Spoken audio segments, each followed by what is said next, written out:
Bonsoir à toutes et à tous, bienvenue dans Au cœur de l'actu, l'émission d'actualité du soir sur Le Média. Nous sommes diffusés en direct sur le canal 165 de la Freebox, sur Molotov, sur lemediatv.fr, du lundi au jeudi à 19h.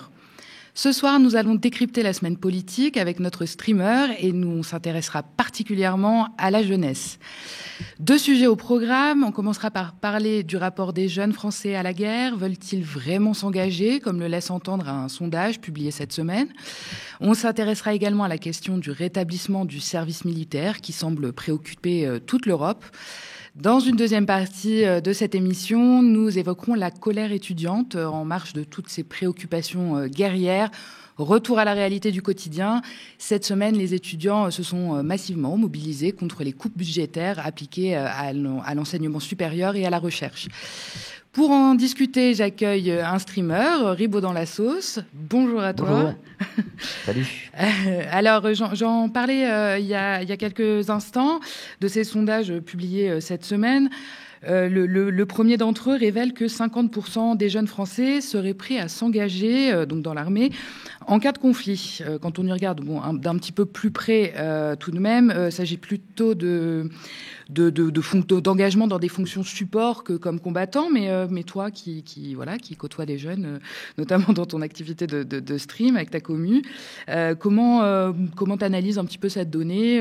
Quel a été le ressenti un peu là suite à l'allocution de Macron, et voilà, dans quel état sont les jeunes après tout ça ?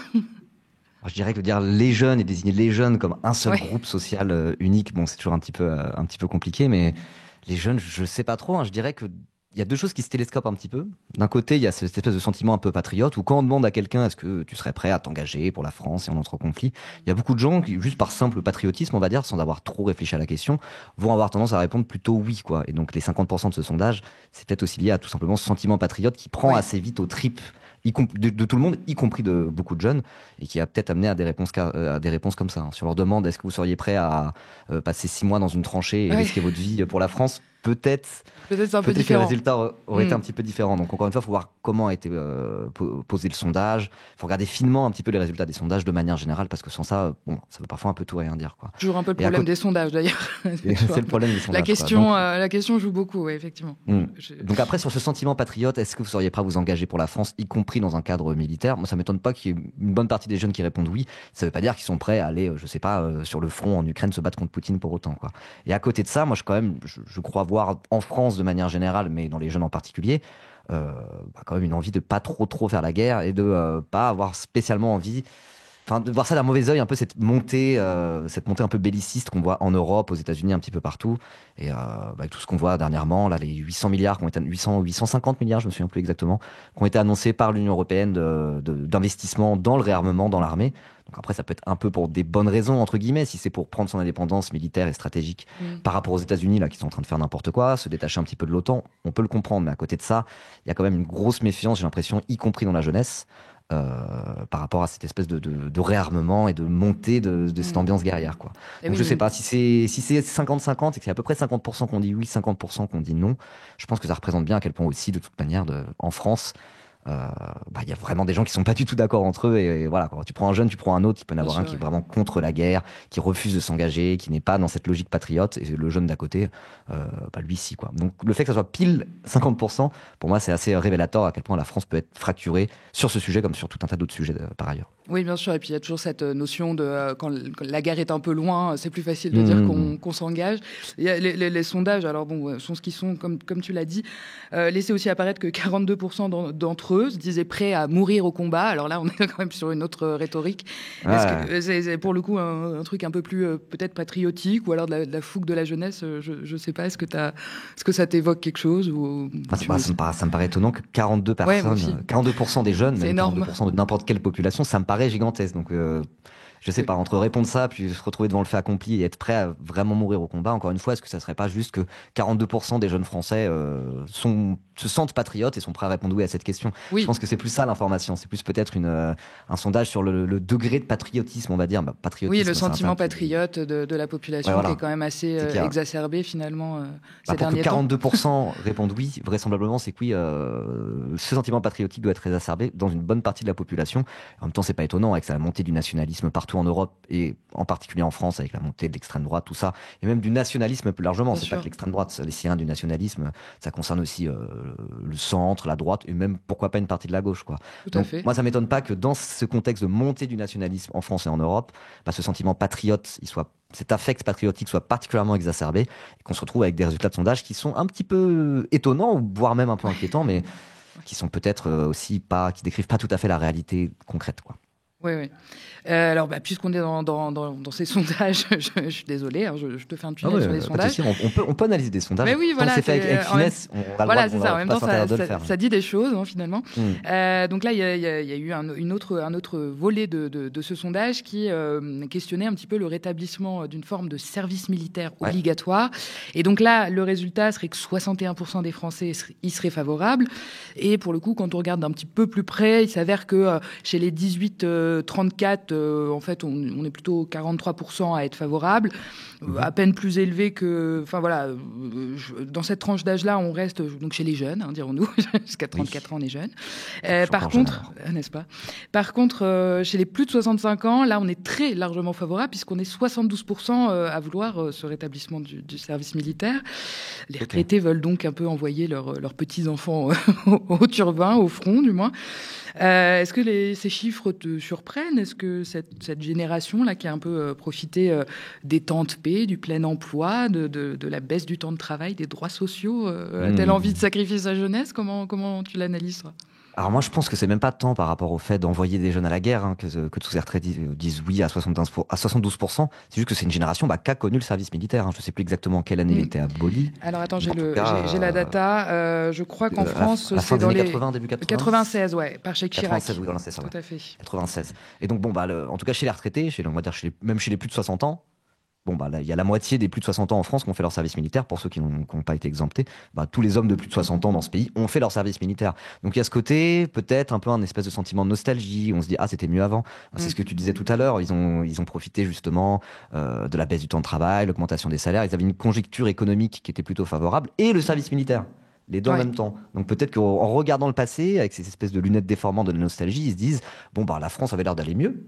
À l'époque, et à l'époque, il y avait le service militaire. Et ça rejoint un argument qui a pas mal chez la droite, un argument qu'on retrouve pas mal à droite, mais qu'on retrouve aussi chez des personnes appartenant à un certain âge, on va dire toute la génération qui a pu connaître le service militaire. Cet argument qui consiste à dire que, mine de rien, le service militaire, ça crée du lien social, ça se fait rencontrer des gens qui ne seraient pas forcément rencontrés forcément, et puis ça permet un peu de mettre certains jeunes récalcitrants dans le droit chemin, quoi. Il y a un peu cette idée-là. Donc moi, je pense que quand ils répondent ça, les retraités à 72%, c'est une façon de dire, nous à l'époque, il y avait le service militaire et c'était pas plus mal, et puis en plus, ça crée un peu de lien social, et puis ça permet un petit peu aussi de remettre les jeunes les plus récalcitrants dans le rang. Je pense pas qu'ils disent ça en se disant, oh là là, j'aimerais que les jeunes de mon pays aillent se faire trouer la peau en Ukraine. Je pense pas que ça soit pour ça. Et pourtant, là où on parle de guerre tous les jours depuis une semaine, de manière en tout cas plus prégnante qu'avant. C'est un peu ça que ça veut dire finalement, faire remettre un service militaire. Oui, c'est un peu les envoyer au front quand même. Ou en tout cas, prévoir que effectivement, c'est pas anodin, quoi. Donc moi, on pourrait imaginer quelque chose qui s'apparente un peu à un service militaire, mais plus un service civique, par exemple. Un truc d'engagement obligatoire pour tous les Français à 18-20 ans. On pourrait l'imaginer que ça ne sera pas forcément dans une logique guerrière. Mais là, ce débat qui ressurgit pile au timing, où on annonce 850 milliards d'investissements dans l'armement, etc., tout ça pue très fort. Il y a peut-être une part d'irresponsabilité, je ne sais pas si je peux me permettre de dire ça, chez nos seniors, on va dire, de se dire à 72%, mais oui, alors même que le spectre de la guerre est plus que jamais sur l'Europe. Très proche, Moi, si j'étais un peu taquine et mauvais esprit, je rappellerais que c'était aussi eux qui voulaient reculer l'âge de départ à la retraite massivement, alors qu'ils ne travaillent plus. Mais bon, on va pas cliver les générations. Enfin, des fois, effectivement, le spectre, le regard qu'on porte sur les nouveaux est différent. Mais en tout cas, les retraités, c'est pas les seuls à vouloir mobiliser la jeunesse, parce que Macron a régulièrement partagé ce point de vue et le partage toujours. Il nous parle de son SNU, Service national universel, depuis sa campagne de 2017. Je te propose de regarder un magnéto. On n'est pas 66 millions d'individus en France. On est une nation. Et ça veut dire quelque chose. Ça veut dire qu'on a une histoire, une langue, une culture, un projet commun. Quelque chose qui nous porte et qui est plus grand que nous. qui est, entre autres, dans ces couleurs qui sont derrière et devant nous, et dans les valeurs qui sont les nôtres. Et ça, il faut s'en rappeler à certains moments de la vie. Ceux qui ont choisi d'ores et déjà de servir sous les armes le savent, mais tout le monde doit le savoir. Et donc ce moment, je dirais, de vibration nationale, je pense qu'on l'a perdu, et c'est dommage. Parce que ça a développé l'individualisme, et au fond, on a besoin de cette trame pour être une vraie nation. Ça nous rend plus forts chacun. La deuxième chose, c'est que je pense que ça aussi, ça nous décloisonne. C'est une expérience qui, se dire à un moment donné, on est avec d'autres jeunes, qui n'ont pas les mêmes aspirations, pas le même parcours, pas le même... On n'a peut-être rien à voir ensemble. C'est juste qu'on est Françaises et Français de la même âge, du même âge, c'est formidable. Et ça ouvre l'esprit. Troisième chose, c'est aussi un moyen pour nous de s'assurer que, à un âge de la vie, eh bien, on a les moyens de pouvoir rentrer, soit dans l'université, soit dans la formation adulte, soit dans le travail. Un moment donc de vibration nationale, le SNU ou le service militaire version allégée de Macron. Alors, d'aucuns diraient que c'était plutôt très coûteux et que ça a un peu tourné au fiasco parce qu'il voulait le généraliser là, à tous les Français. Et puis finalement, la proposition a un peu été enterrée avec le budget cette année. Qu'est-ce que ça t'évoque? Je voyais que tu souriais. Est-ce que tu veux réagir à cette vidéo peut-être? J'ai souri parce que déjà, il y a l'argument de dire oui, ça crée de la mixité sociale qui n'existe pas autrement, ça fait que des gens se rencontrent. Effectivement, c'est un argument qui n'est pas totalement idiot en réalité. Mais encore une fois, pourquoi ça devrait se faire dans un cadre, soit militaire, dans le cadre du service militaire, ou dans le cadre du SNU qui, à minima, est un petit peu militaire sur les bords et puis même surtout s'inscrit dans une montée du nationalisme. Donc là, il commence en ayant un discours qui est littéralement nationaliste, en disant la nation, presque l'intérêt supérieur de la nation, quoi. En disant une nation, c'est plus que la somme de ses habitants, c'est un truc en plus. Et avec cette notion de supériorité de la nation sur les individus, ce qui est un peu le principe du nationalisme. Et même, j'irais plus loin, c'est aussi un des grands principes du fascisme, hein, tout simplement. Alors, de là à dire que Macron est un fasciste, je ne sais pas. Je lâche cette information, vous en faites ce que vous voulez. Mais bon... C'est un peu bizarre parce qu'encore une fois, on pourrait très bien imaginer quelque chose, une institution à même de créer du collectif, même qui soit obligatoire, par exemple avec une forme de service civique généralisé, etc., qui se ferait pas à base de lever des drapeaux dans la cour, punir avec des pompes comme on a pu voir, voilà quoi, une forme très militaire qu'on a pu voir au SNU, quoi. Donc bon, qu'est-ce que vous voulez au final? C'est quoi le but? C'est ça que j'ai envie de dire à Macron. C'est quoi le but de la manœuvre? C'est de faire une forme de propagande nationaliste auprès de la jeunesse pour les souder autour du drapeau français et des valeurs de la République. On ne sait pas trop ce que ça veut dire venant d'eux. Ou le but, c'est de vraiment créer du lien social, effectivement créer du collectif, parce qu'il y a plein de manières de créer du collectif. Oui. Et la guerre, c'est probablement, ça marche, ça crée du collectif très certainement. Oui, mais c'est pas sur un temps donné, quoi. Voilà, sur un temps donné, et c'est pas forcément la chose la plus saine, parce que non, surtout pour les gamins, quoi. On peut peut-être envisager d'autres moyens de créer du lien entre eux. Des moyens plus sympas à vivre, quoi. Donc, ça rejoint un peu ce que je disais tout à l'heure. Hein. Tout ça s'inscrit dans une montée du nationalisme. Et ils servent d'arguments qui sont pas forcément totalement idiots, mais alors bizarrement, créer du collectif, ils ne s'en servent que pour parler du SNU et du service militaire. Quand derrière, le capitalisme détruit des emplois, fait fermer tout un tas de petits commerces, détruit petit à petit la vie sociale qu'il peut y avoir dans la ruralité, dans le périurbain, des villes de plus en plus désertes, où il n'y a rien à part une agence Société Générale, quoi. Ça détruit le collectif. Ça, pour le coup, ça permet de faire un peu moins nation qu'avant, quoi. Et là, quand c'est pour parler de ça, Macron et compagnie, ils s'en foutent. L'individualisme, dans le monde du travail capitaliste, ça les arrange très bien au final, parce que ça fait moins d'organisation collective des travailleurs. Par contre, alors là, quand c'est des logiques de guerre ou des logiques nationalistes, là, il faut faire collectif absolument autour du drapeau, quoi. Donc, c'est sûr que la création de syndicats, c'est pas le truc qu'ils préfèrent, quoi. Oui, voilà, drapeau, c'est un peu plus sympa, La classe ouvrière organisée, c'est une bonne manière de créer du collectif, du collectif même français, quoi. Mais ça, non, ils aiment pas trop. On vous y encourage d'ailleurs. Mais donc du coup, Macron est quand même un peu du genre têtu. Hein. On a enterré le SNU, mais on va s'arrêter là.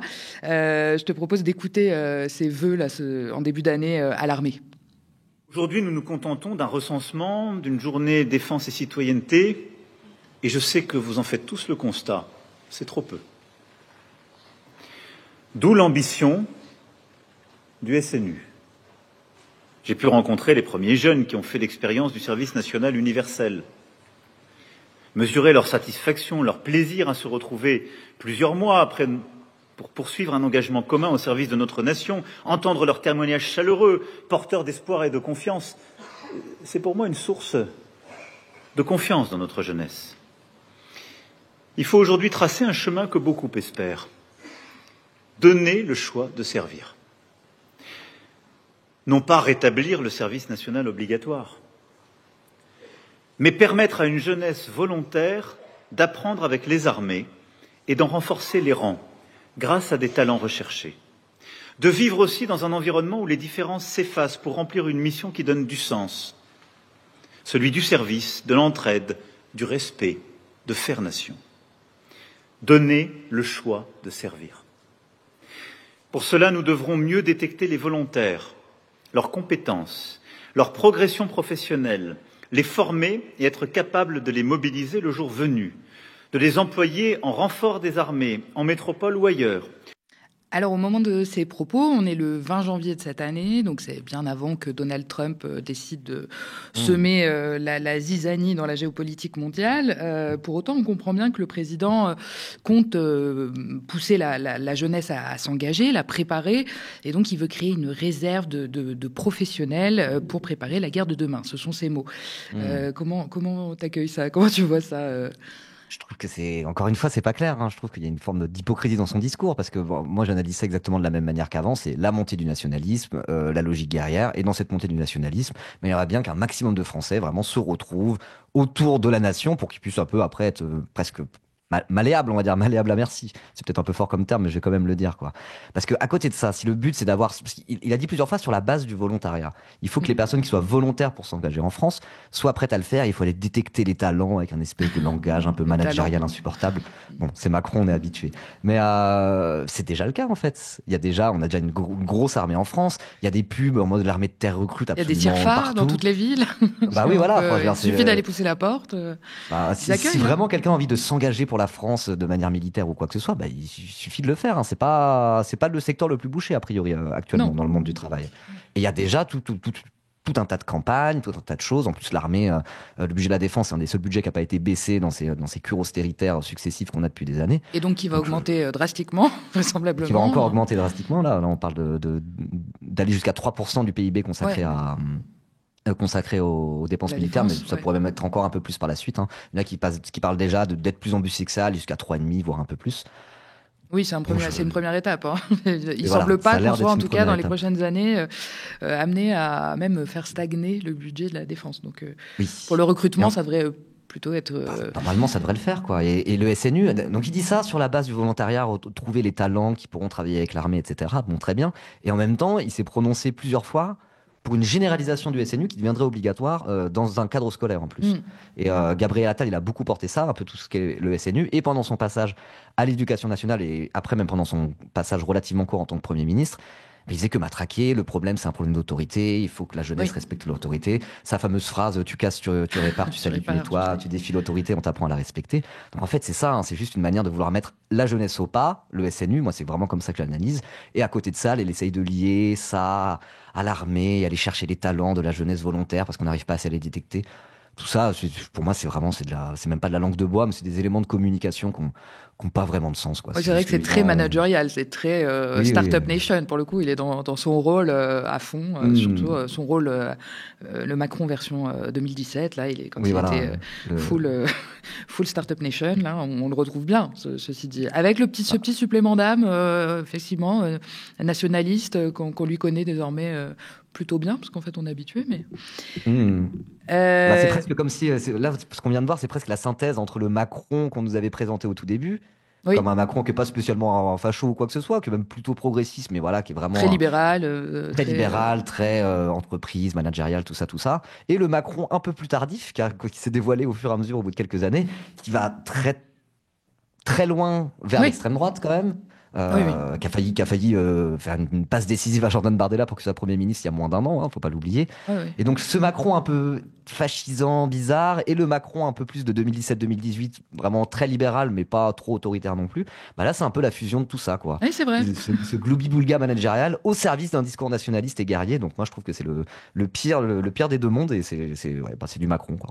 Macron tout craché. Oui, c'est vrai. Et donc, bon, là, il nous parlait d'une réserve de professionnels. Là, le sondage évoquait plutôt vraiment un retour d'un service militaire un peu plus comme à l'ancienne, alors qu'il pourrait peut-être prendre une forme plus actuelle. Hein, mais c'est quoi, toi, ton sentiment par rapport à ce service militaire, là, un retour maintenant qui serait, j'imagine, une version quand même un petit peu plus accentuée que le SNU, parce que, bon, ça restait quand même un peu colonie de vacances teintée de camouflage, mais là, bon, on parle d'un vrai service militaire.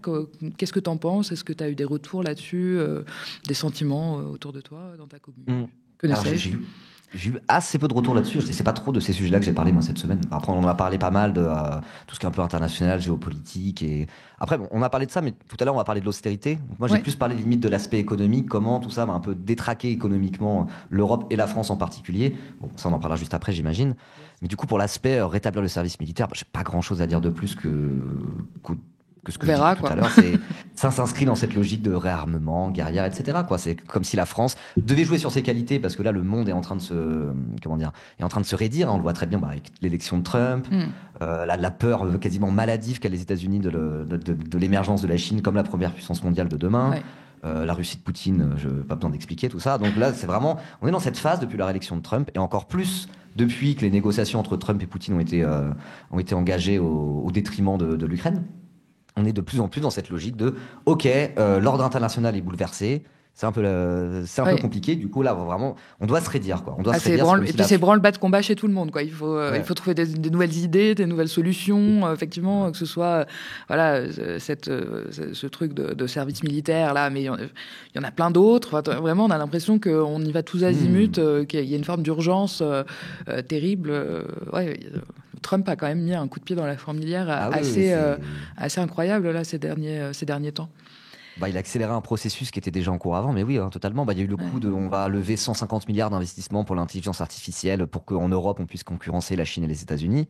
Et si un mois après, ça parle de rétablir le service militaire, tout ça participe d'un même mouvement de raidissement et de bander les muscles. Et ce que je voulais juste dire, c'est qu'il y a ce côté aussi, j'ai l'impression, par rapport à la France en particulier, parce que là, tout ce que je dis, ça s'applique aussi à l'Europe, mais il ne faut pas oublier que la France est une puissance militaire, une très grosse puissance militaire, surtout rapporté au nombre d'habitants. Je ne sais plus, c'est la combienième armée mondiale, pas forcément en termes de nombre de soldats, mais en termes de puissance militaire. On est une super puissance militaire, la France. C'est une des qualités, on va dire, ou défaut, ça dépend du point de vue, mais c'est d'un point de vue nationaliste, en tout cas, c'est une qualité de la France sur laquelle Macron aimerait jouer. Et donc, du coup, qu'en France, en particulier, au sein de l'Europe, on fasse partie de ces nations qui, là, dans ce moment de raidissement, aillent à fond dans le côté militaire et parlent de rétablir le service militaire obligatoire. Moi, ça m'étonne pas. C'est aussi une des caractéristiques de la France. On a un peu eu tendance à l'oublier ces dernières années parce que on parlait pas tant de la guerre que ça, finalement, ou en tout cas pas de la guerre. Qui nous concerne immédiatement. Voilà, ça nous concerne moins directement. Et là, c'est ça qu'on voit, quoi. C'est qu'on va peut-être se rappeler que la France est une superpuissance militaire et que pour le meilleur et surtout pour le pire, quoi. Je pense que Macron serait ravi qu'on s'en rappelle et de pouvoir se positionner comme le grand leader maximo de l'Europe, de la défense qu'il aime tant. Il s'avère en l'occurrence que cette idée-là de service militaire obligatoire, elle n'a pas tellement l'air de séduire le gouvernement. Je te propose d'écouter le ministre des Armées, Sébastien Lecornu. Le service militaire tel qu'on a connu auparavant dans le passé n'aurait aucun intérêt militaire. Il avait sans doute un intérêt social, ça c'est certain, et il n'y a pas de doute même d'ailleurs là-dessus. Aujourd'hui, il n'aurait aucun intérêt militaire. Pourquoi aussi l'Allemagne et Boris Pistorius, mon homologue, met ce débat sur la table, c'est qu'ils ne sont pas une puissance nucléaire. Et que donc, un des moyens de faire une espèce de dissuasion conventionnelle, c'est de mobiliser des millions de jeunes gens pour se dire, s'il y avait une agression, on serait capable de la traiter. Nous, on a un modèle d'armée, d'emploi professionnel avec une dissuasion nucléaire. En revanche, pour répondre à la question de l'auditeur, dont j'ai oublié le prénom, pardonnez-moi. Marc, excusez-moi pour Marc. Est-ce qu'on a besoin d'accélérer sur le durcissement de nos réserves ? La réponse est oui.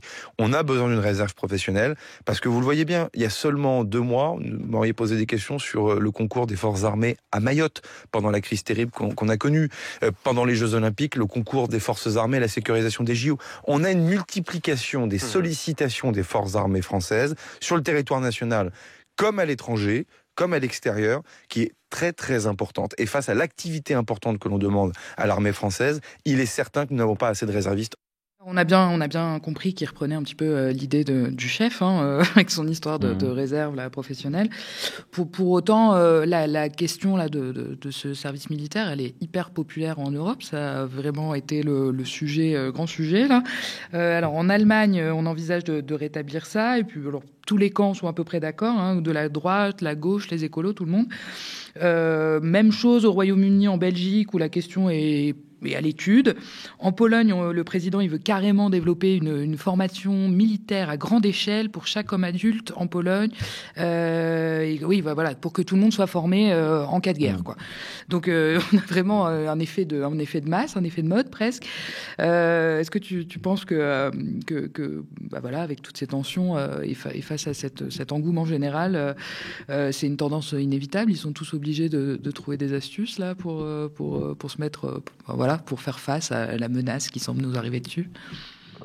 Ouais, ça a l'air d'être un peu ça, parce que là, il y a un mouvement qui concerne l'intégralité de l'Europe, même pas que de l'Union européenne, puisqu'on parle aussi du Royaume-Uni. Oui, bien sûr, l'Europe. Qui est exactement dans ce même mouvement-là et qui peut participer un petit peu à cet effort-là, entre guillemets. Donc, c'est pas juste une question d'UE. Mais tout ça participe à ce mouvement de avoir une indépendance militaire par rapport aux États-Unis. Et donc, ça passe par soit plus d'investissements militaires, soit plus de soldats éventuellement, et un service militaire. Donc pour revenir sur Sébastien Lecornu, ce qu'il a dit, moi l'impression que ça me donne avec Sébastien Lecornu, c'est qu'il dit pas quelque chose de fondamentalement différent de Macron, parce qu'il dit, moi je trouverais ça pas efficace de rétablir le service militaire, mais en gros il faut plus de réservistes, il aimerait quand même qu'il y ait plus de soldats en France. Donc ça... C'est un petit peu la même chose, mais c'est juste vraiment un petit détail technique. Alors, je vais peut-être dire un peu du bien de Sébastien Lecornu, ça va faire bizarre, mais je pense que c'est quelqu'un qui est vraiment issu de la droite à la base, des Républicains, avant de rejoindre Macron. Et c'est quelqu'un qui est assez passionné d'histoire militaire. Il était gaulliste à 14 ans, ce genre de choses. C'est ce profil-là, Sébastien Lecornu. Donc il connaît un petit peu la chose militaire. C'est un peu, sur ces sujets-là, c'est quelqu'un d'un peu sérieux. Ça veut pas dire que je suis d'accord avec lui, mais c'est quelqu'un de relativement sérieux. Son bouquin cartonné, d'ailleurs, le dernier bouquin qu'il a fait. Enfin voilà, il a.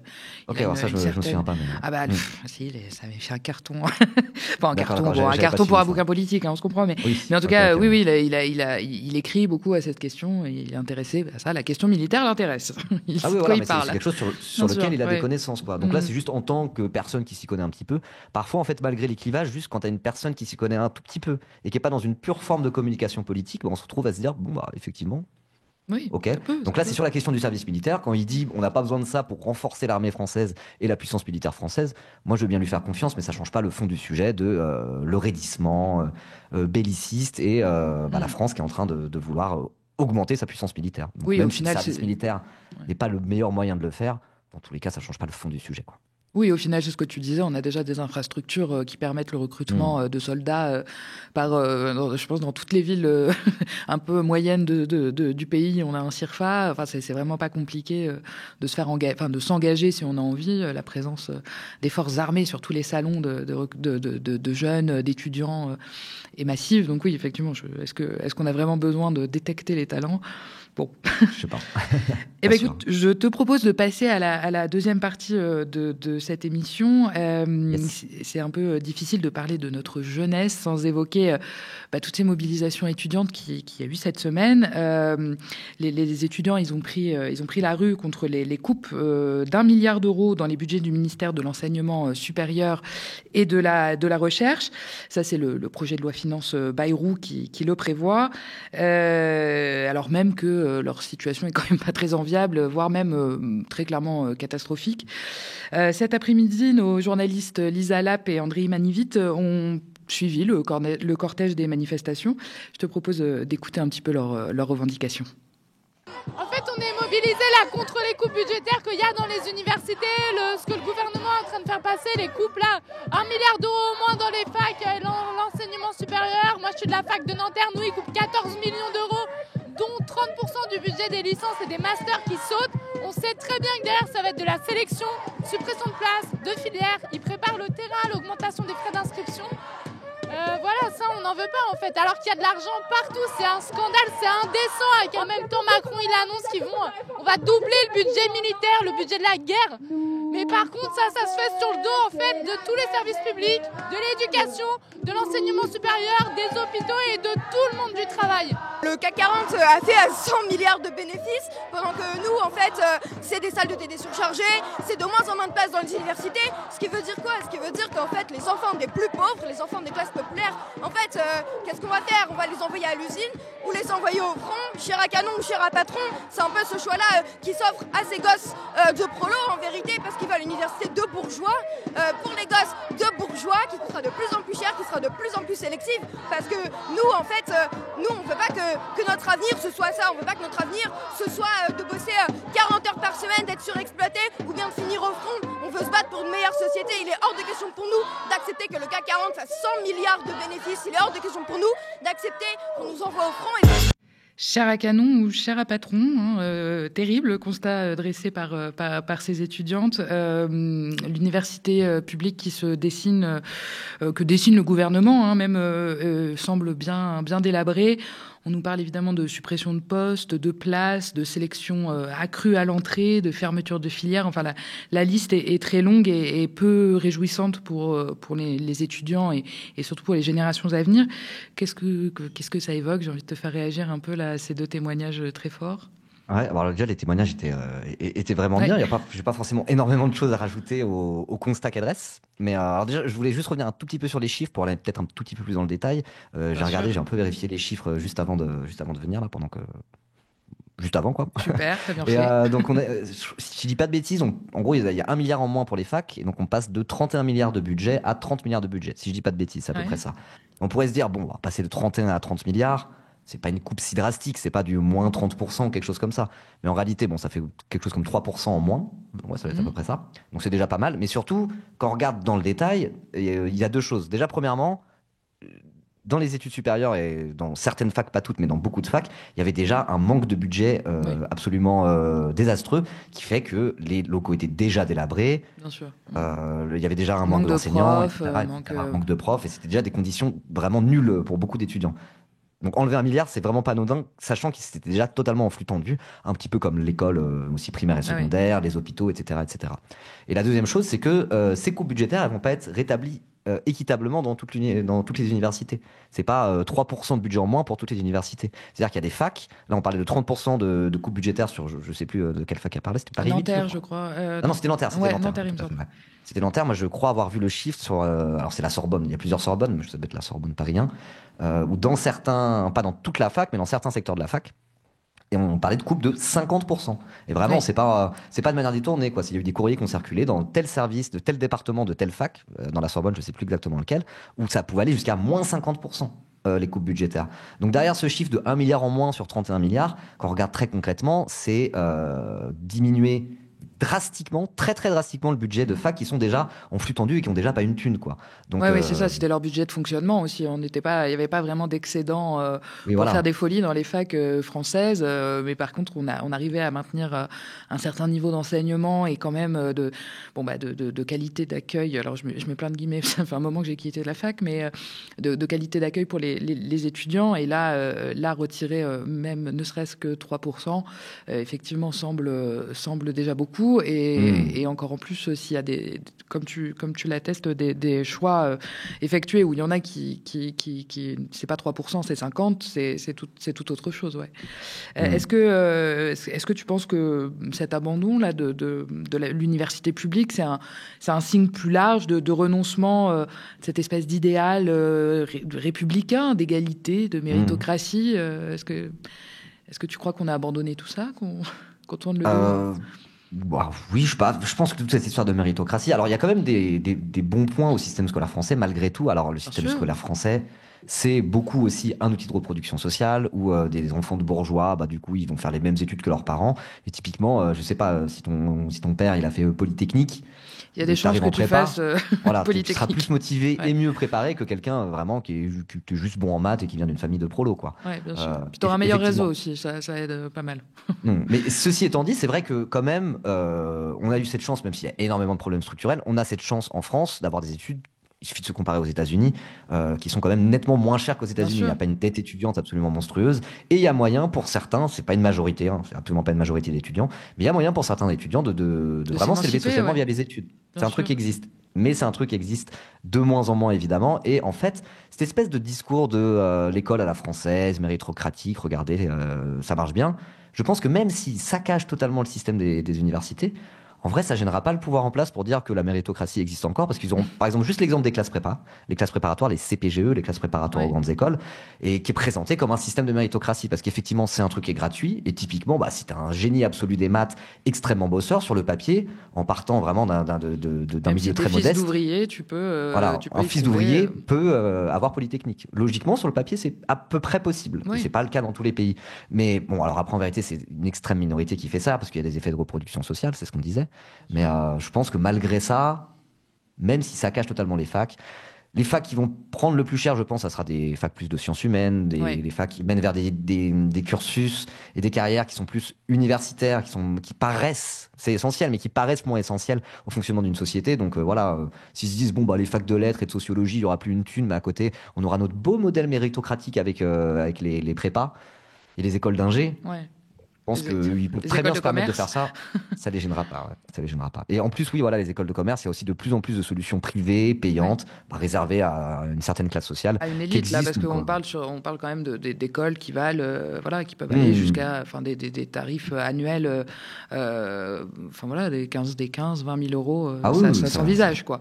Ça va largement comme ça. Ouais. Alors qu'effectivement, comme tu le soulignais, on avait quand même construit un système qui nous permettait d'avoir de belles universités publiques où on bénéficiait d'un enseignement de qualité, justement grâce aussi à ce travail de recherche qui était encouragé, à des professeurs qui faisaient de la recherche et qui donnaient de leur temps pour enseigner aux étudiants. Et tout ça, ça semble... Parce que oui, là on parle du volet étudiant, mais il y a le volet chercheur aussi qui est impacté par ces coupes budgétaires, mine de rien.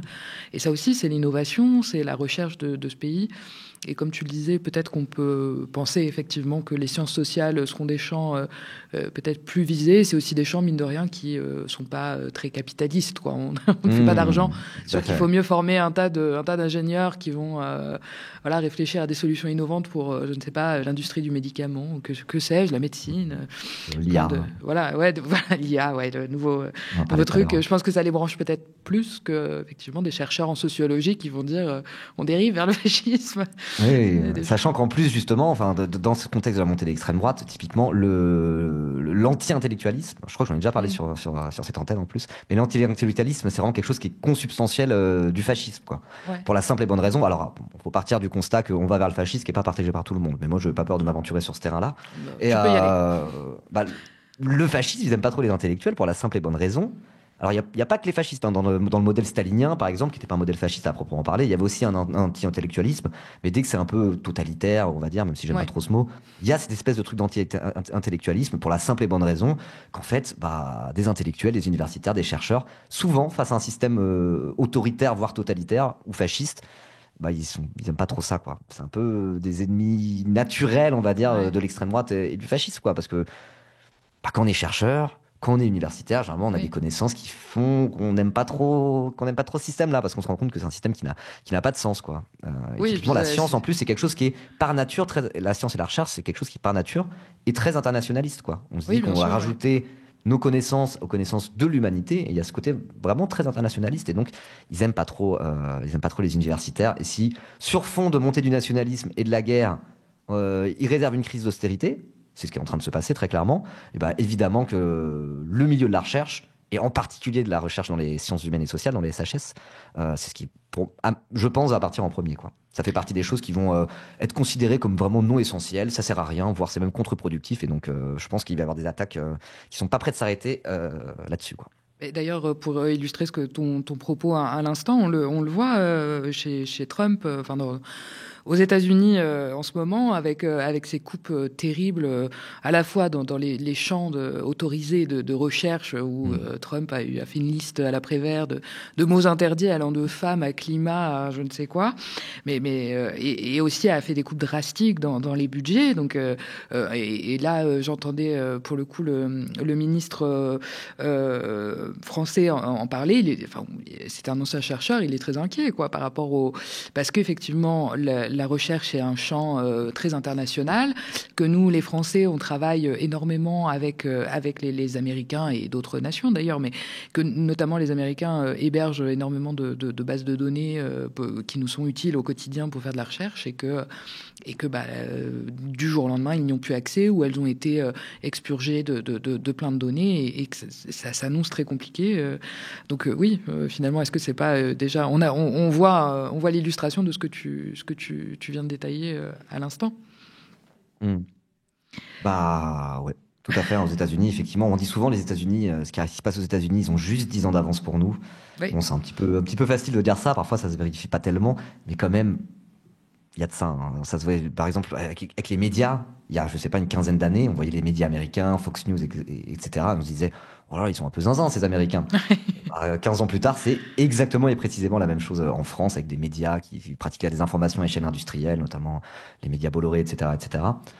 Donc oui, c'était ces espèces d'attaques de Trump sur le wokisme des universités, tout ça. Je pense que ça nous prend aussi en Europe. Et en tout cas, si l'extrême droite continue de progresser, et si en France l'extrême droite prend le pouvoir, quoi. Enfin bon, l'extrême droite est déjà plus ou moins au pouvoir, moi j'ai l'impression. Hein. Il suffit de voir des personnes comme Retailleau, etc. Mais je pense que si on va encore plus loin dans cette extrême droitisation, effectivement, on va suivre peut-être un destin un peu à l'américaine en ce qui concerne la recherche, quoi. Et moi, je trouve que c'est vraiment quelque chose qui est dramatique, parce que parfois, bon là, je vais peut-être aller plus sur l'ordre de la philosophie, mais je veux dire, parfois, quand on réfléchit à ce que c'est qu'être un être humain, tout simplement, qu'est-ce que c'est que l'humanité? Et moi, je sais que, moi, de base, en plus, j'ai une formation plutôt scientifique, j'ai fait une école d'ingénieur, etc. J'ai été prof de maths, donc j'ai démissionné il n'y a pas longtemps de l'éducation nationale pour devenir streamer à plein temps. Mais moi, de base, voilà, les sciences, la recherche, c'est vraiment quelque chose que je trouve assez exaltant en réalité, quoi. Et quand on réfléchit un peu à ce que c'est que l'humanité, la recherche et le développement du savoir humain à travers la recherche, c'est quelque chose qui est profond, qui est beau, quoi. C'est un petit peu, c'est pas, je sais pas si c'est la quintessence de l'humanité, mais ça fait partie des choses qui sont à même de rendre un petit peu humaniste, et de se dire, bon, bah, le monde, c'est pas joli tous les jours, mais il y a quand même des choses belles, comme par exemple tous ces êtres humains, peu importe leur pays, qui essaient juste de faire progresser le savoir humain en mettant en commun toutes leurs connaissances. Et c'est vraiment quelque chose de profondément humain, beau, et qui même donne un peu espoir et foi en la vie, moi, je trouve. Et de s'attaquer à ça, c'est vraiment, ça montre toute la laideur de ce que c'est que le fascisme, quoi. C'est le contraire de la vie, c'est le contraire de l'humanité, quoi. Et moi, je trouve ça absolument terrifiant. Ça fait partie des choses. C'est pas ce dont on parle le plus quand on parle de l'extrême droite, parce que, on parle beaucoup, évidemment, du racisme et de la xénophobie, évidemment. Et je dis pas que c'est moins grave, absolument pas. Mais il y a aussi cet aspect-là. S'attaquer à la recherche, s'attaquer au niveau de savoir de l'humanité pour le faire régresser finalement, que moi, en tout cas, pour ma propre sensibilité, je trouve ça vraiment inhumain et monstrueux, littéralement, quoi. Et asseoir toutes ces contre-vérités qu'ils assènent perpétuellement. Et je rebondis sur ce que tu disais, mais effectivement, c'est très beau, la recherche, et puis ça peut être surtout très utile, notamment quand on est dans le monde qu'on connaît, avec les défis qu'on connaît là, à l'heure actuelle, que ce soit pour le climat, pour même les besoins d'innovation qu'on a. Et voilà, c'est ce coup d'arrêt international qu'on peut envisager comme international, puisque les États-Unis sont quand même au cœur du monde et de la matrice. C'est un peu inquiétant aussi de se dire que au moment où on en a le plus besoin, finalement, on va peut-être se retrouver à court pas de chercheurs, mais en tout cas de moyens pour mener les recherches, et que ce soit des outils, des bases de données, comme on en a parlé, ou même d'endroits, parce qu'ils ferment aussi des agences. Enfin, c'est assez effrayant, je pense, ce constat. Si ça se passe effectivement à l'échelle internationale, c'est effrayant. Mais alors après, histoire de mettre peut-être une petite note d'espoir, là on parle quand même du cadre occidental, quoi. Donc on parle en gros d'Europe, les États-Unis, et puis le Japon aussi, quoi. Mais on parle vraiment des pays du Nord, entre guillemets, de l'Occident. Moi, je préfère dire l'Occident. Donc là, tout ce qu'on voit, qui est vraiment, vraiment effrayant, c'est aussi, encore une fois, lié à ce bouleversement de l'ordre géopolitique. Et par exemple, je suis pas sûr que la Chine et les Chinois aient ces conversations-là en ce moment, notamment aussi pour la recherche et l'avancée du savoir, de la technologie, quoi. Donc c'est peut-être qu'effectivement les choses sont assez sombres, on peut envisager des choses même vraiment sombres en ce qui concerne la recherche, par exemple, en Europe et en Occident. Mais peut-être que d'autres pays, des pays qui ont eu moins leur droit au chapitre jusque-là, ça sera aussi leur moment à eux d'émerger, et puis pas de prendre le relais, mais Voilà, si l'Europe et les États-Unis et l'Occident commencent à faire n'importe quoi à ce niveau-là, bah, on peut se dire qu'il y a d'autres pays dans le monde. Cette dynamique-là, extrêmement flippante d'extrême droitisation et de marche vers la guerre et le fascisme, ça reste quand même un truc qui est surtout occidental, malgré tout. Et donc, voilà, quoi. On parlait de l'humanité, j'essaie de dézoomer un peu Tu fais en très parlant bien. de ce que c'est que l'humanité. Donc, on peut se dire ça aussi, quoi. Il reste tous les autres pays qui ne sont pas des pays occidentaux et voilà, quoi. Tu Et l'espoir vient peut-être plus de là, finalement, quoi. Tu fais très bien de le rappeler, et c'est vrai qu'on est aussi un peu auto-centré et qu'il se passe des choses ailleurs qu'en Occident, et des grandes choses aussi, notamment dans la recherche et l'innovation. Tu fais très bien de le rappeler. Est-ce que je te donne une dernière question, un mot de la fin, sur notre jeunesse? Alors, je sais pas, tu as fini avec un mot un petit peu positif là, sur la recherche. Est-ce que c'est tout ce qu'on a évoqué là aujourd'hui sur nos jeunes, la jeunesse? Est-ce que tu auras un mot de la fin ou on a déjà fait le tour? T'as le droit de dire qu'on a J'ai fait encore le des tour. choses à dire, mais là j'avoue, c'était assez sympa comme conclusion. Je suis plutôt content de la conclusion. Eh ben, Donc on pourrait s'arrêter là. Moi, je voulais juste revenir un peu sur le terme d'austérité. Ouais. Je veux quand même le faire, tant pis. Ah oui, vas-y. C'est que du coup, voilà, c'est le mot d'ordre de ces étudiants qui manifestent, ces étudiants et ces étudiantes qui manifestent, c'était non à l'austérité. Donc l'austérité, ça a commencé avant ces histoires de guerre et de réarmement. Et là, ce qu'on voit, c'est un grand coup d'accélérateur pour faire toujours plus d'austérité, que ce soit sur notre système de sécurité sociale ou sur la recherche, les universités, l'école, etc., comme on vient de dire. Et les services publics de manière générale, voilà. Et moi, ce qui m'embête un peu, c'est qu'ils se servent d'un concept qui est l'économie de guerre pour, au final, faire des cures d'austérité. Alors qu'une cure d'austérité, ça n'a rien à voir avec l'économie de guerre. Une économie de guerre, c'est au contraire un moment où l'État devient bien plus central qu'il l'était avant et commence à faire de la planification économique. Sauf que la planification économique, Macron, c'est vraiment le dernier truc qu'il a envie de faire. C'est Au pas son contraire, truc en plus. tout le pouvoir aux entreprises, tout le pouvoir aux patrons, et puis l'État, il s'efface et puis il se contente de garantir les bénéfices des grandes entreprises. Et pour la guerre et la police aussi, il est là, quoi. Ouais, quand même. C'est un peu ça le projet macroniste, finalement. Et donc, du coup, parler d'économie de guerre, alors que l'État français n'a jamais aussi peu planifié que sous Macron, je trouve que c'est vraiment n'importe quoi. Et au contraire, si on était vraiment...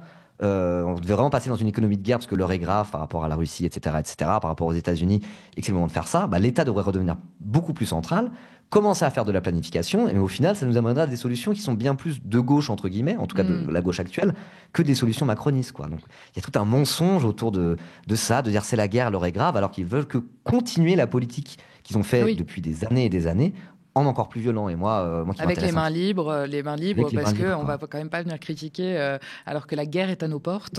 Oui, c'est odieux parce que effectivement, prendre de l'indépendance par rapport aux États-Unis et à l'OTAN, bah, ça paraît assez logique. Aider l'Ukraine, y compris pourquoi pas militairement par rapport à Poutine, ça paraît plutôt logique. Mais que du coup, ils se servent presque de ces bonnes intentions, j'ai envie de dire. Bon, ça a nuancé, mais pour au final faire la même politique qui profitera toujours à la bourgeoisie, au patronat, aux plus riches. Et là, je vais redire exactement ce qu'ont dit les manifestants, dont une qui était du NPAR, si je ne dis pas de bêtises. Exactement. Qui connaissait très bien le sujet et qui l'a très bien dit, le CAC 40 et la bourgeoisie n'a jamais été aussi riche. Et on va demander des efforts aux étudiants qui galèrent, aux travailleurs. Peut-être qu'on va augmenter l'âge de la retraite, j'en sais rien. Il en était question, du moins. Le MEDEF en rêve. Et la droite aussi, Patrick Martin en a parlé il n'y a pas longtemps sur RMC en disant au Danemark, c'est ce qu'ils vont faire. C'est la guerre, donc non, mais moi, je le dis comme ça. Ans, quoi. Oui, il a rajouté mais moi, je le souligne juste. C'est pour. Pas que je veux faire ça. Vous êtes sûr que je vais pas faire ça? Ouais. Et donc, du coup, c'est un peu dur de trouver une position équilibrée quand on parle de ces sujets-là, parce qu'il y a le spectre de la guerre et c'est assez flippant. Et c'est dur de trouver une espèce de ligne de crête à gauche qui affirme son soutien, par exemple, à l'Ukraine, tout en ne profitant pas, au final, à l'impérialisme français et aux marchands d'armes et à Nexter et Dassault, quoi. Mais je pense que pour réussir à se tenir sur cette ligne de crête, il faut juste avoir une boussole qui est celle qu'on a déjà avant, celle de la lutte des classes, quoi, tout simplement. Si la prise d'indépendance militaire et économique par rapport aux États-Unis et le soutien à l'Ukraine doit se faire aux dépens des travailleurs et au profit de la bourgeoisie, ça va pas et c'est pas ce qu'on veut faire. Si par contre c'est le contraire et que là peut-être c'est pour une fois la bourgeoisie qui va devoir mettre la main au portefeuille pour soutenir l'Ukraine, là ça devient une solution qui est déjà plus satisfaisante, quoi. Donc non à l'austérité, puis pourquoi pas un peu plus de planification économique, et surtout que ça soit les bonnes personnes qui payent cette fois-ci, et certainement pas les travailleurs, quoi. Donc, mais c'est pas ce que veut faire Macron, mais peut-être que, encore une fois, c'est toujours un peu la même solution, Oui. d'avoir une vision un petit peu de classe et de réaffirmer une vision de lutte des classes Bien sûr. dans ces débats qui sont parfois assez nouveaux à gauche, en tout cas, je trouve. On parle assez peu de la guerre et de l'international à gauche. Moi, en tout cas, j'en parle. C'est pas mon sujet de prédilection. Ben non. Et bah voilà. C'est pas avoir nos cette vision de sujets à la classe. base, effectivement. Bah oui. Avoir cette vision de classe, c'est peut-être la boussole qu'on doit continuer à avoir malgré tout, même dans ces temps troublés. Et c'est comme Tout ça à qu'on fait. arrivera à pas se faire attraper, quoi. Voilà. Eh ben écoute, c'est un très beau mot de la fin. Je vous encouragerai à aller regarder l'Instant Porcher on a parlé d'économie de guerre donc cette semaine. Ça peut être l'occasion. Et puis écoute, je vais te remercier beaucoup, Ribaud. Et merci à vous de nous avoir écoutés. Merci d'avoir regardé Au cœur de l'actu sur votre Freebox, sur Molotov, sur la chaîne YouTube Le Média 24/7 et sur lemediatv.fr. Dites-nous ce que vous en avez pensé en commentaire si vous nous regardez sur YouTube ou par email si vous nous regardez à la télé. Si vous avez les moyens, soutenez-nous, soutenez notre travail, le journalisme indépendant des pouvoirs politiques et de l'argent, en allant sur lemediatv.fr/soutien. Restez connectés aux médias. Bonne soirée.